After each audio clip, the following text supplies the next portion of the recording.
Recuerda que si necesitas financiamiento para tu proyecto o negocio, Presta Club es tu asesor financiero. Por más de 18 años hemos ayudado a emprendedores como tú.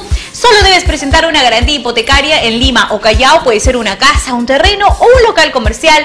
No importa si estás en Infocorp, si tienes mal historial crediticio o no puedes demostrar ingresos. Solo ingresa a www.prestaclub.com y completa la precalificación. Presentas los documentos solicitados, sigues el proceso de evaluación y listo, puedes invertir el dinero en lo que quieras y cancelar toda tu deuda en cualquier momento sin penalidades. Presta Club, juntos creamos progreso. Gracias, Presta Club. A esta hora de la mañana vamos a hablar de un tema que ha pasado un poco desapercibido. De hecho, yo recuerdo que George Forsyth en una primera etapa de la campaña mencionó el tema de ciudadanos y su participación eventual en procesos penales. Ahora, el candidato Pedro Castillo, y creo yo más que él también su equipo, quienes están manejando los hilos detrás, han mencionado, por ejemplo, que el Jurado Nacional de Elecciones no han sido elegidos por el pueblo y que por eso los debates no tienen mucha relevancia para ellos. De hecho, a esta hora de la mañana no sabemos si Pedro Castillo va a participar de todos los debates. ¿Listo? También habló en algún momento de desactivar el Tribunal Constitucional o la Defensoría del Pueblo. De ese tema ya hemos conversado con la abogada Elizabeth Sea. Y ahora ha señalado Pedro Castillo que los jueces y fiscales tienen que ser elegidos también por mandato popular. Y todo el sistema judicial, por supuesto, es complejo y nosotros hemos convocado al abogado penalista César Chávez para justamente que nos cuente cuál es el proceso de un caso judicializado, las instancias, la tipificación de los delitos, un poco cómo son elegidos los fiscales y jueces, para saber qué garantías tenemos todos los peruanos al momento de enfrentarnos al sistema de justicia o recurrir al sistema de justicia si en caso se han vulnerado nuestros derechos. Bienvenido a PBO, doctor Chávez. Lo saluda Judy Rodríguez. Señora Rodríguez, muy buenos días y muy buenos días a toda su teleaudiencia. ¿Qué opina usted sobre lo señalado por Pedro Castillo en ese debate en Chota, pero en general sobre toda su performance en estos meses de campaña política respecto a las instituciones de justicia en nuestro país? Bueno, particularmente, a mi entender, él tiene una postura bien definida, ¿no? Y yo como defensor del derecho, porque soy abogado formado precisamente para defender derechos de las personas, veo un aprovechamiento, en todo caso, de una coyuntura general a través del deterioro de nuestras instituciones, ¿no? Y, digamos, la visión negativa que tiene la población en líneas generales sobre su actuación. Y cuando hablo de las instituciones me refiero a prácticamente todas, que están deslegitimadas desde el punto de vista popular, ¿verdad? Entonces, pienso que esa coyuntura es parte de la estrategia del profesor Castillo para utilizar en pro y en beneficio, obviamente, de su posición como aspirante y candidato a la presidencia, para captar precisamente el aplauso de la gente, ¿no? De acuerdo. Ahora, hay que ver, hay que analizar a pie juntillas algunos temas si son viables o no lo son. En realidad de ambos candidatos, ¿verdad? Pero si me pregunta por la postura de Castillo y con precisión en lo que tiene que ver con el gobierno, digamos, con la elección de jueces y fiscales por voto popular para que realicen sus funciones, bueno, resulta que nosotros estamos regidos por una constitución política que es la base fundamental, principista de del orden jurídico nacional. Entonces, partiendo de ahí, no existe ninguna posibilidad de que jueces y fiscales sean elegidos popularmente, salvo el caso excepcional de los jueces de paz no letrados, que tienen por su propia naturaleza un comportamiento y ejercicio totalmente distinto, ¿no?, al que conocemos todos. Entonces, lo veo muy difícil, inviable, prácticamente inaplicable. Ahora, siempre que, bueno, en esta coyuntura en la que vivimos. por supuesto, ¿no? Claro, no necesariamente todos conocemos cuáles son las instancias en nuestro país. Por ejemplo, usted acaba de mencionar a los jueces de paz no letrados. Coméntenos un poco cuál es la naturaleza de su función y responde a qué. Bueno, los jueces de paz no letrados responden a una, digamos, a una inquietud, a una necesidad que tienen sobre todo pueblos alejados del Perú profundo, como diría la frase histórica, donde el acceso a la justicia no se percibe. Digamos, no hay un juez de paz letrado, no hay un fiscal o un juez de primera instancia. Estamos hablando de comunidades campesinas, estamos hablando de la provincia, en lo recóndito de nuestro país. Y ellos se rigen por una norma, la Ley 29824, que rige desde el año 2002 y tiene que ver con funciones importantes para la localidad a través del ejercicio de un juez de paz no letrado, que además no tiene que ser abogado, y que ejerce funciones básicamente como un conciliador de conflictos entre los integrantes de una comunidad.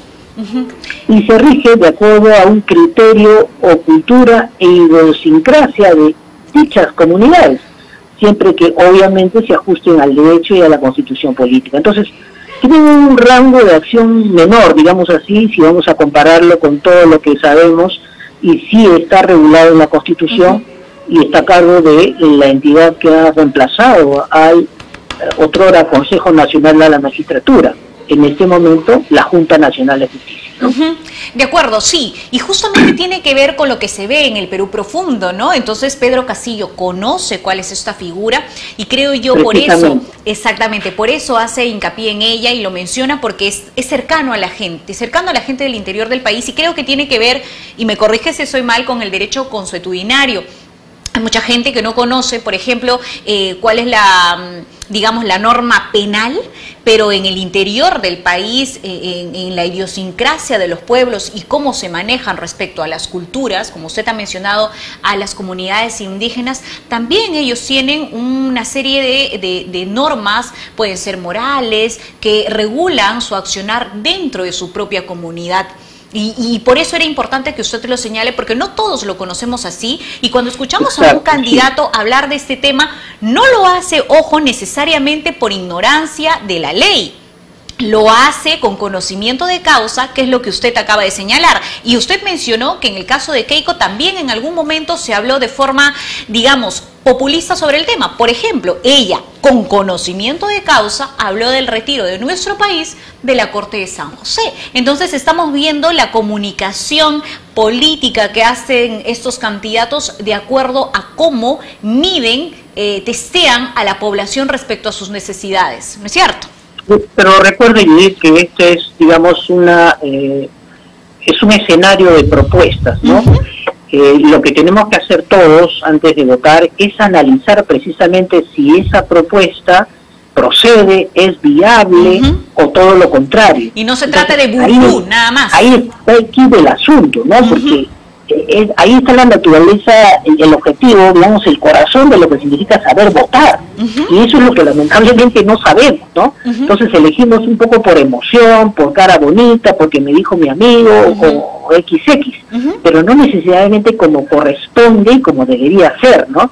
Entonces luego nos estamos lamentando de nuestra propia decisión en los siguientes años. Y eso trae como consecuencia no solo perjuicio para nosotros, porque finalmente somos individuales, sino para el colectivo, o sea, para la nación, para el país, ¿no? Y eso es lo que habría que tratar por lo menos de evitar, ¿no?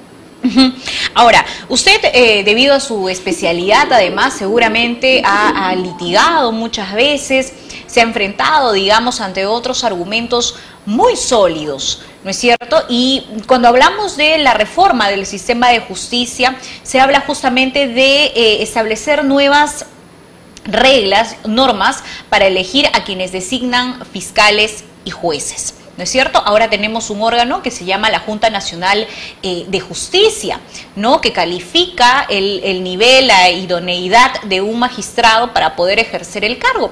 Usted que está dentro de este mundo legal, cuéntenos un poco cómo ha venido implementando la Junta Nacional de Justicia todo este proceso de selección de fiscales y jueces. Es complicado, por supuesto. De hecho, sabemos que el CNM, el Consejo Nacional de la Magistratura, feneció, nace este nuevo órgano, pero ¿cómo ha ido funcionando, doctor? Cuéntenos un poco cuál es la naturaleza de este nuevo órgano. Bueno, en rigor, digamos que ha habido un reemplazo de instituciones, ¿no? Porque las funciones son básicamente las mismas, la de selección de jueces y fiscales, su ratificación y su destitución.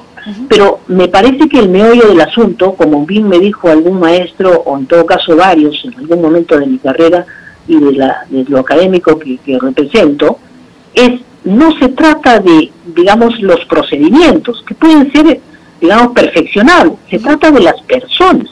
Entonces, el procedimiento que tiene a su cargo la Junta Nacional de Justicia es el mismo prácticamente el del Consejo, pero tiene que aplicar otro tipo de estrategias para que la evaluación pase por un filtro verdadero y los postulantes en realidad sean calificados como corresponde y hagan su trabajo como tiene que ser, dedicado a una labor bastante delicadísima, porque tienen que decidir sobre bienes jurídicos que protegen la ley, y muchos de ellos de primer orden, ¿no? La vida, la salud, la libertad, y no podemos dejarlos en manos de personas que no son aptas, como eventualmente pudo haberse producido con el trabajo de la el otro Consejo Nacional de la Magistratura, que ya sabemos cómo terminó y cómo se fue defenestrado, ¿no? Y cuál es la suerte de sus participantes o integrantes.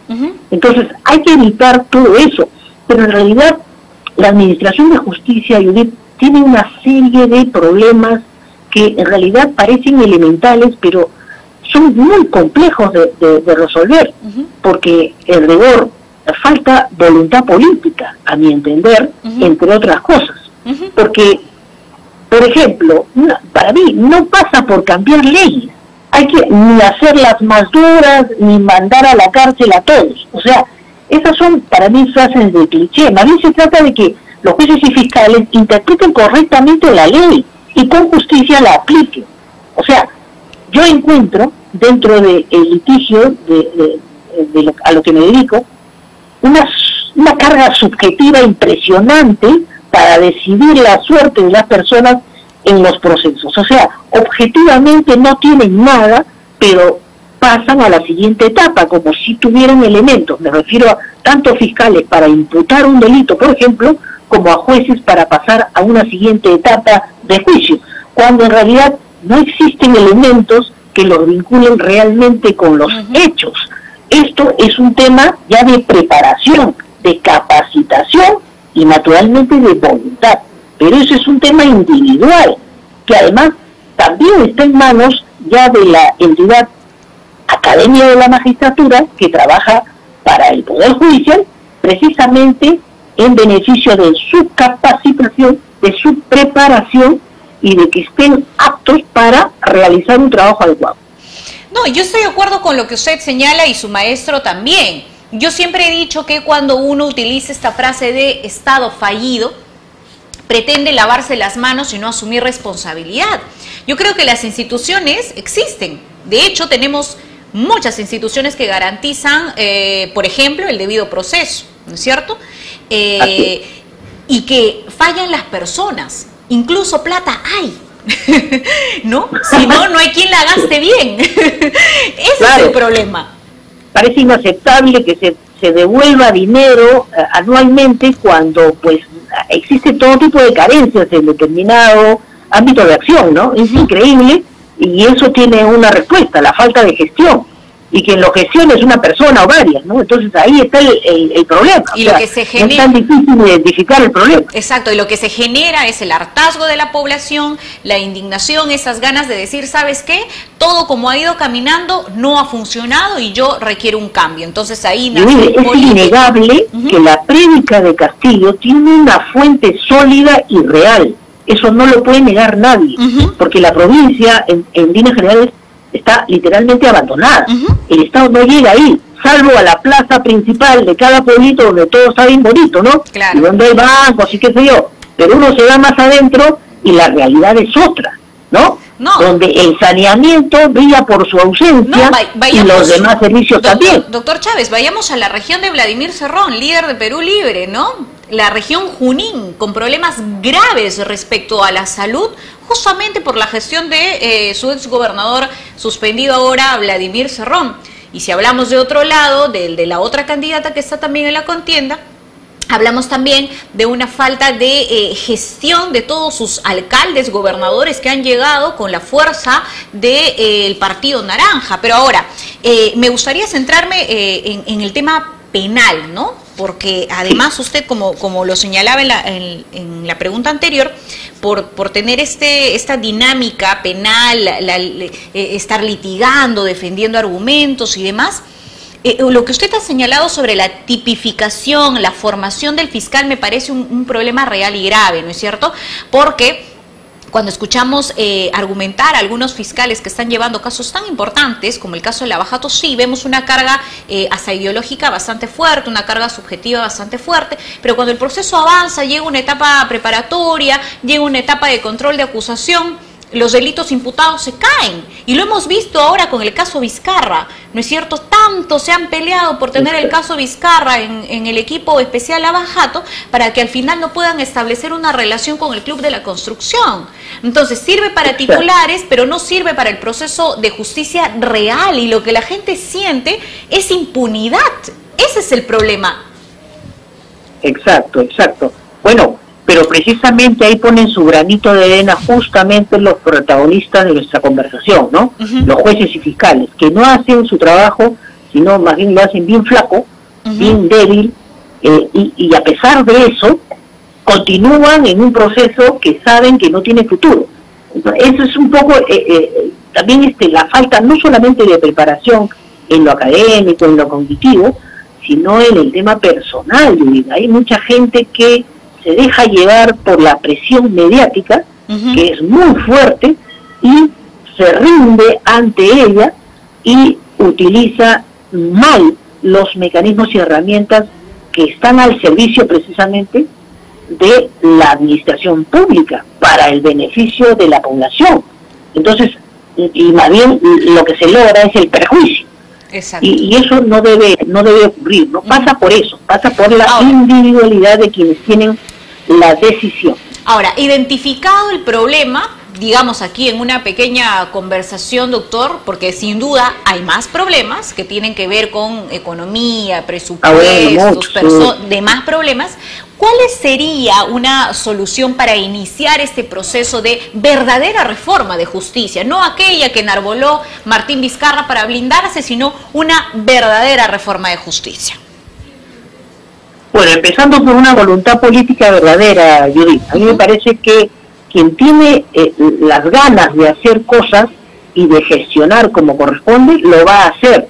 No va a encontrar excusas y no va a poner pretextos de que, por ejemplo, me faltan hojas, no tengo toner, se me fue un asistente, ya no tengo asistente de despacho, no tengo adjunto. Todas esas son excusas. ¿Para qué? Para valorarle la vida a quienes, los justiciables, como llamamos, a todos los que defendemos, y hacer eternos procesos que pueden terminar pronto. Entonces, esa voluntad es básica. Segundo, hacer proactivas los despachos a su cargo. Los jueces y fiscales pueden tranquilamente, de acuerdo a su formación, por lo menos se entiende que es así, hacerse cargo ellos mismos de elaborar un proyecto de cualquier cosa, o sea, un dictamen o una sentencia. ¿Por qué tienen que estar esperando y supeditados a a un asistente, no necesariamente. Entonces eso conlleva a que, digamos, la carga procesal de la que tanto se habla, y con la que tanto ponen excusas, tengo demasiado trabajo, mi carga está, pero ellos mismos se las crean. Entonces ellos podrían también de esa manera aligerar los procesos y beneficiar a toda la población que siempre se siente postergada también en ese sentido, y además con justa razón. Por decir un ejemplo adicional, la policía que tiene el encargo generalmente, en muchos casos, digamos un 70-80% de parte de los fiscales, para que se encarguen de investigar previamente y luego pasarle el resultado de sus investigaciones a los fiscales, no tienen ni siquiera la logística de parte del Estado, que debería proveerles de eso. Ellos solamente tienen el área, o sea, el local, todos los instrumentos, computadoras, impresoras, papel, todo eso es de ellos, imagínense. Y si ellos no se autoproveen, incumplen funciones y ahí se meten en problemas. Entonces, sí, ahí hay un círculo vicioso que debería atenderse también, debidamente. Entonces, ese es un pero, digamos, que cualquiera lo escucha y dice, bueno, tiene razón, ¿no? El policía no puede hacer su trabajo porque también está atado de manos. Allá hay un tema material y económico financiero que atender y no se toma en cuenta. Entonces, eso es muy importante, parece elemental, pero es muy importante para que la Administración de Justicia trabaje como debe ser y para que la gente sienta, perciba que sí tiene a la autoridad de su parte y no se inhiba, como sucede en muchos casos, para plantear una denuncia. Garantías, ¿no? Además, garantías en su sistema judicial. Muchísimas gracias al doctor César Chávez, él es abogado penalista y ha estado con nosotros hablando de un tema fundamental, el acceso a la justicia. Muchísimas gracias, doctor Chávez. Encantadísimo, Judith. Gracias por la entrevista. Arranca tu día con el magazine más dinámico del Perú. Noticias, entrevistas, efemérides, política, espectáculos y todos los deportes, las eliminatorias al Mundial, la Liga 1 y la Champions. De lunes a sábado de 6 a 10 de la mañana por Willax Televisión y por TVO Radio 91.9 FM, la radio con fe. Los astros te serán propicios en TVO. Por Facebook, Twitter y YouTube. Suscríbete y activa las notificaciones. A veces es difícil elegir qué mascota tener. Gato. Perro. Gato. Pero para elegir tu lote... Facilote. Obvio. Porque comprar tu lote es facilote. Elige cómo. Ingresa a terreno.pe o llámanos al 616-9009. Centenario.